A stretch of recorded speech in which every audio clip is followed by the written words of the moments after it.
Hello and welcome to Enchantment of Eternity's Top 10 Best One-Off Guest Characters in Star Trek. So this video is a Patreon requested video, requested by patron Kyrie091.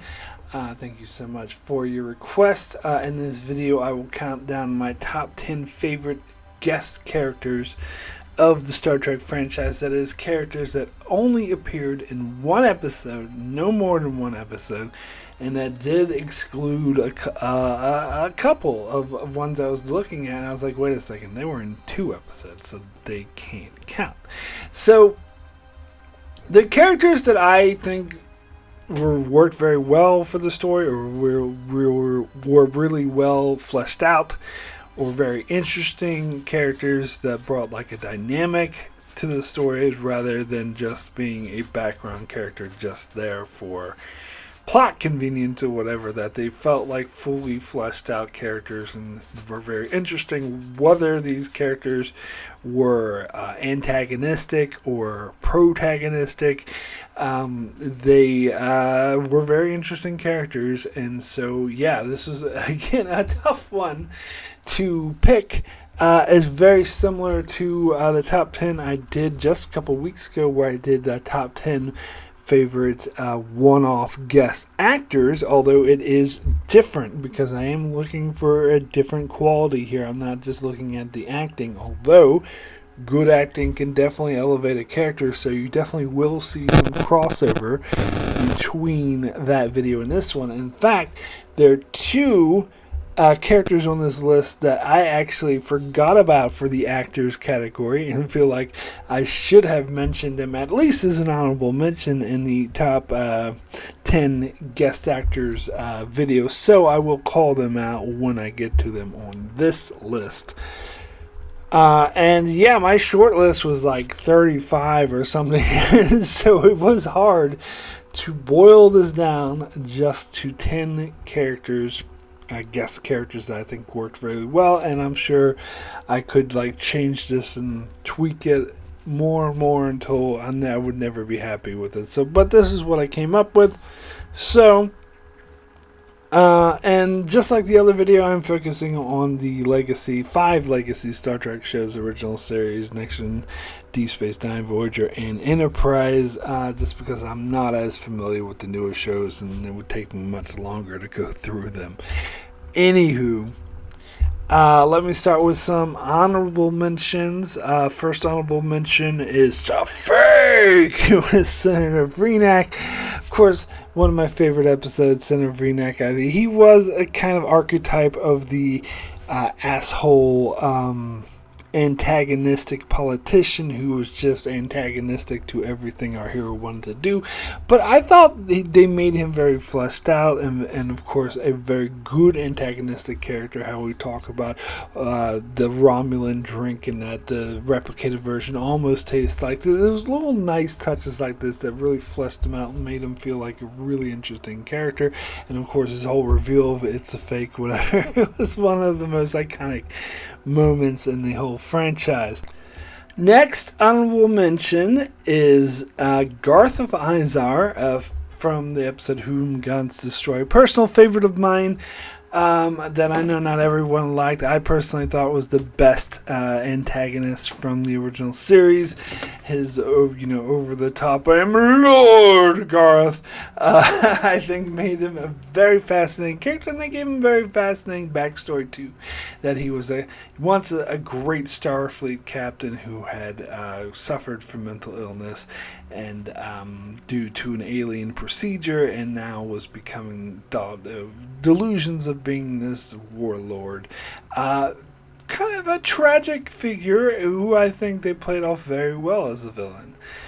So next honorable mention is a Metaclon from To the Death from Deep Space Nine, the Jem'Hadar, and who I think was definitely the most fleshed out Jem'Hadar. Jem'Hadar were created as literally generic bad guys, like genetically engineered bad guys. So like they're just engineered to kill people. But this showed that he had a code. He even had a speech about "I am dead" and all this, and that they even had beliefs, and that the system and this Jem'Hadar, even though he hated the Federation, he hated Sisko, and he hated that he had to work with him, he still, in the end, ended up respecting him in a way, even though it was like, next time I see you, I'm going to kill you. But for now, that was cool working with you. It was a very dynamic character.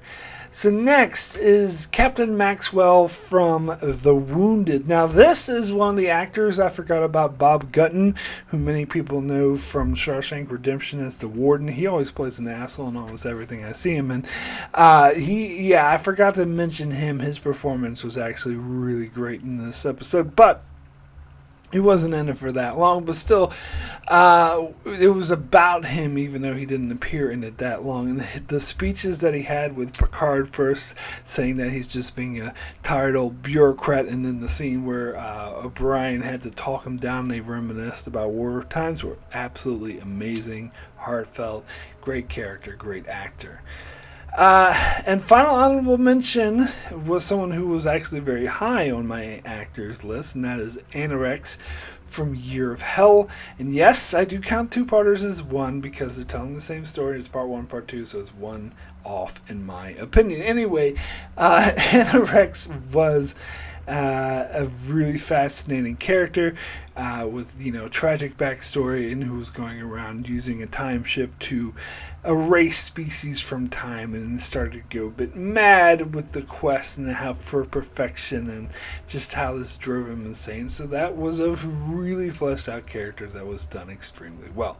So now we will get into my top 10 favorite one-off guest characters in Star Trek. We'll start with my number 10, which is Eric Pressman, which is another actor I forgot to mention in my top 10 one-off actors video. Good old Terry O'Quinn from Lost. Of course, it's before Lost, but still, as soon as I saw Lost, I'm like, hey, it's Eric Pressman. This is a great performance. I should have at least shouted out in my actors top 10, but also a very interesting character. Definitely an antagonist. The evil asshole is definitely, or admiral, evil asshole admiral trope is definitely a trope that Star Trek overused. But I think this is definitely one of the better examples, if not the best example of that trope, where you actually buy him as an ambitious character who only thinks he's doing what's best for the Federation, who sees things in strategic terms, and seeing how, maybe correctly so, that many people could argue correctly assess that making the treaty to ban the Federation or Starfleet from using cloaking technology was the biggest strategic mistake that Starfleet ever made. And you can make strong arguments that he's right, although even if you do agree he's right on that, his argument weakens, and many people would disagree with his flagrant disregard of said treaty and going behind Starfleet and everyone's back with a conspiracy in order to create a cloaking device anyway. And the way he tries to manipulate Riker throughout the episode, as they used to have a dynamic of him being a captain, Riker being the ensign, and how that's changed over the years as they both rise in positions, and that Riker has become, a better person, a more stronger officer, was very dynamic, and especially the way that he was conflicting with Picard. One of my favorite lines he says is, "I made you, I could break you just as easily." I think it was a great character. Anyway, next we'll move over to my number 9, which is Lal from The Offspring, Data's daughter. The central character of this episode, one of my favorite episodes of the franchise, that you really follow her from her conception, what it's like to be an android, and you get Data as her father figure, and her, the other kids making fun of her, and you can see that she, even though she doesn't feel emotion, how that bothers her, and she's just trying to fit in. Very fascinating character. I'm actually pretty upset that they never mentioned her again. They name dropped her in Picard season 3, but then promptly forgot about her again, which irritated me, because it would have been nice if she returns in some form. I mean, Data returned like 3 times. Anyway, and her death was so tragic, so well done, and yeah, just a great character off for a character who only appeared in 1 episode. Next, we'll get into my number 8, which is Caleb from the Voyager episode Resistance, another crossover with my actors list. An amazing, tragic character who first comes off as just a crazy old man who thanks Janeway's his daughter when clearly she's not his daughter, but then we find out that his daughter and his wife were both killed by this authoritarian dictatorship, and that it caused him to go slowly insane, and then he is also killed, but before he dies, Janeway says, "Yes, I am your daughter, and I forgive you." Like, it was so powerful, such a great, tragic character.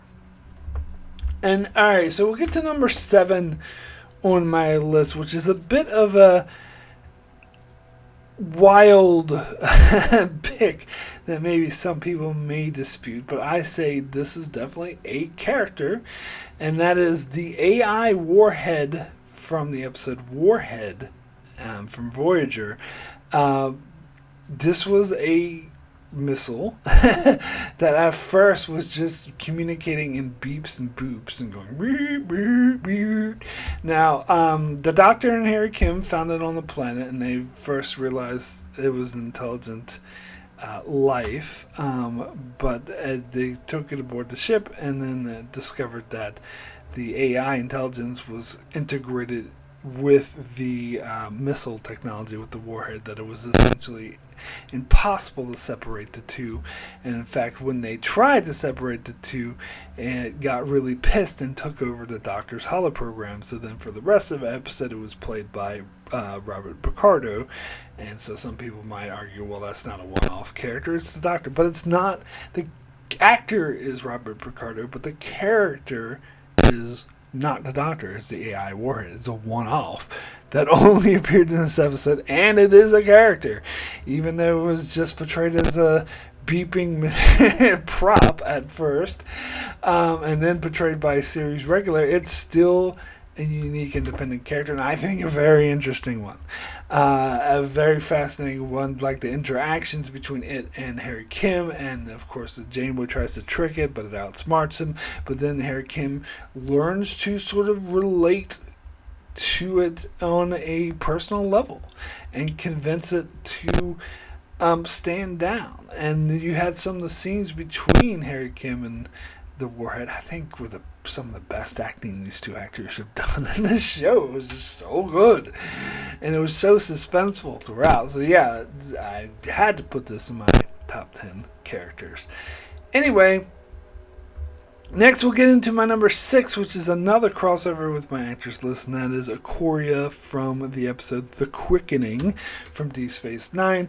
Very interesting character who was on the planet of suffering from this plague that Dr. Bashir was trying to cure, but then ends up like messing up, and a lot of people get killed, and everyone abandons him and spits on him, but she stands by his side the whole time. She forms a connection first with Jadzia, but after she leaves, then with Bashir, and sort of becomes his assistant. And when she's pregnant and Bashir's trying to do everything he can to prolong her life to last long enough to give birth, which it was uncertain whether or not she could live that long, and she does manage to live that long, but then dies in childbirth. But Bashir gets to show her right before she dies that the child is free of the blight and therefore doesn't have this disease that everyone else has, that Bashir managed to create a vaccine. That was, again, one of the most heartbreaking moments. Great character arc throughout this character. Even though she didn't appear that much, they managed to fully flesh out her hopes, her dreams, why she was optimistic when so many people were pessimistic, and then have that tragic ending, that bittersweet ending, I should say, for her. It was one of the best character stories the franchise has done. So next we'll get into my number 5, Kevin Oxbridge from The Survivors. An underrated episode, for one of my favorite episodes. Kevin Oxbridge is yet another godlike figure, something that Star Trek loved the hell to do in the Roddenberry era. Roddenberry was just obsessed with godlike figures. However, this was definitely one of the more interesting ones.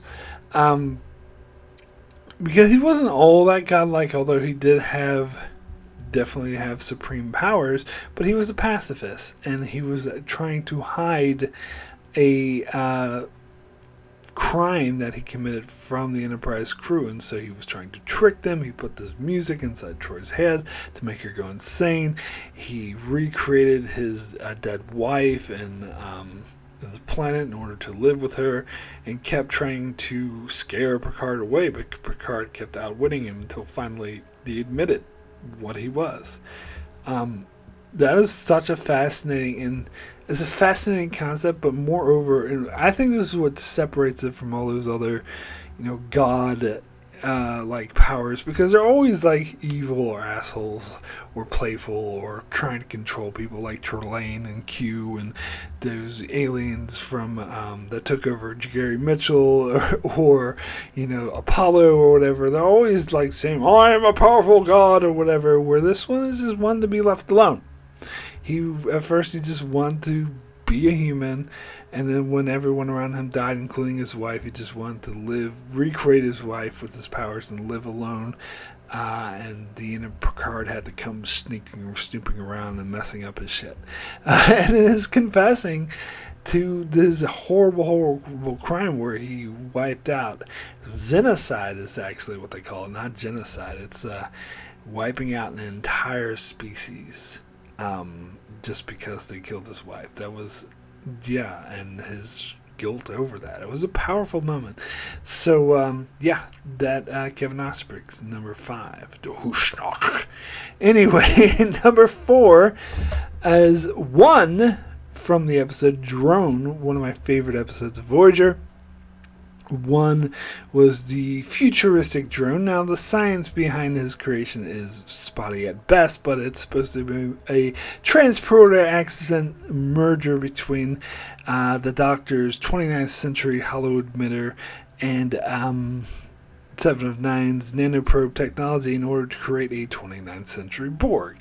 Spotty logic, sure, but I love how this character was used in this episode. I love that he didn't turn evil. I love that he grew a sort of attachment to 7 of 9, kind of as his mother, and in the end he sacrificed himself to save Voyager and to save her, even though she was begging him not to. And again, one of the most emotionally powerful moments. So he's definitely, and I love how they subverted. I always say this, I love how they subverted expectations, because typically you would expect him to turn evil. Oh, there's a 29th century Borg, he's going to turn evil and try to take over Voyager. No, in fact, he went and destroyed the Borg, which was a badass scene, and then sacrificed himself to save Voyager. It was very, very powerful.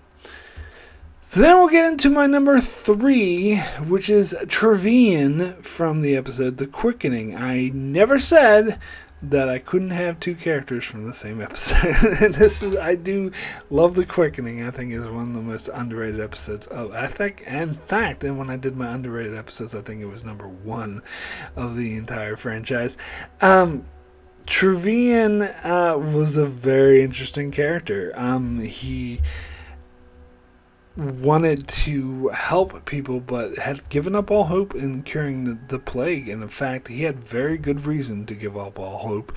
And so he would just give people painless, honorable deaths, give them a last bit of joy, time with their family right before their death, and would let them die, give them something to kill them so they could die in peace and not in pain. And he meant well, but he would often clash with Bashir, who Bashir did not, agree with his philosophy. But frankly, I think it was because Bashir was a bit privileged in that regard, and came from a privileged society and not one completely wrecked and destroyed by plague.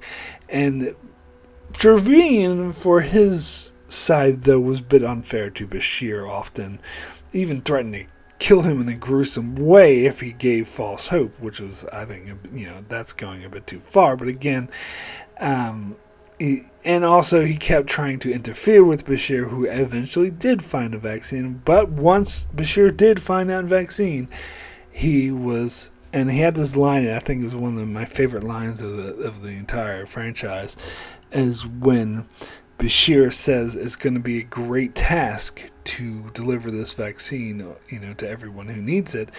And he says, no, not a task, a privilege. That is so good. Anyway, we'll get into my number 2, which is Admiral Gierok from The Defector. I did put this actor in my actors list, but for a different character, for Jetrel, who he was on the short list. He almost made my list, but I actually like Admiral Gierok as a character better. So this is the Romulan defector who defected to Starfleet because he thought that the Romulans were going to start a war they would definitely lose against Starfleet, but then found out later on that the Romulans tested his loyalty and fed him false information to see if he would defect, and he fell for it.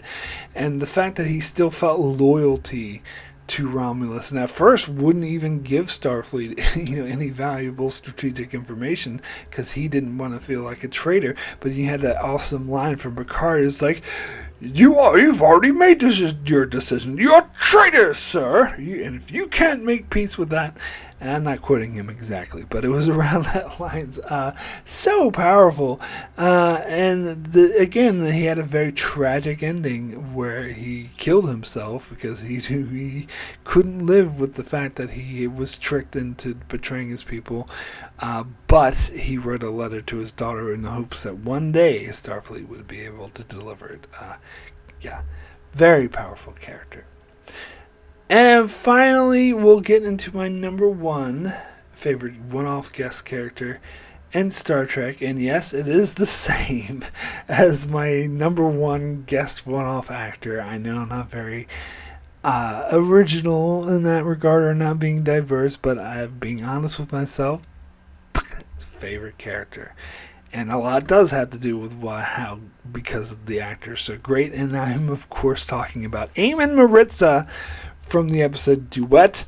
I don't think I could not put him in anything but number 1, because I don't think there's ever been a character who only appeared in one episode that was as complex, as dynamic, and as fleshed out, and has fascinating, emotionally powerful, and well thought out than this one. He's a Cardassian who felt guilt over the Holocaust, or the Bajoran occupation, as they call it, but it's a Holocaust analogy, obviously. And his participation in it, even though he was just a file clerk, and so he pretends to be this notorious camp leader who committed genocide, and confessing all his sins in the worst possible way in order to force Cardassia to admit his guilt. And when Kira figures this out and shows sympathy to him, it's again one of the most powerful moments in the franchise. So yeah, definitely the best character in the Star Trek franchise, the one-off guest character. So that is it for my top 10 one-off guest characters in the Star Trek. Be sure to check out my channel as I do many more videos on Star Trek, and covering Star Trek Next Generation Season 1 at the moment, and also covering Star Trek Lower Decks and new episodes that air. And also check out my channel as I cover many other shows like Star Wars Ahsoka and many other shows as well. So be sure to subscribe so you can keep up with all of that. And thanks a lot for watching.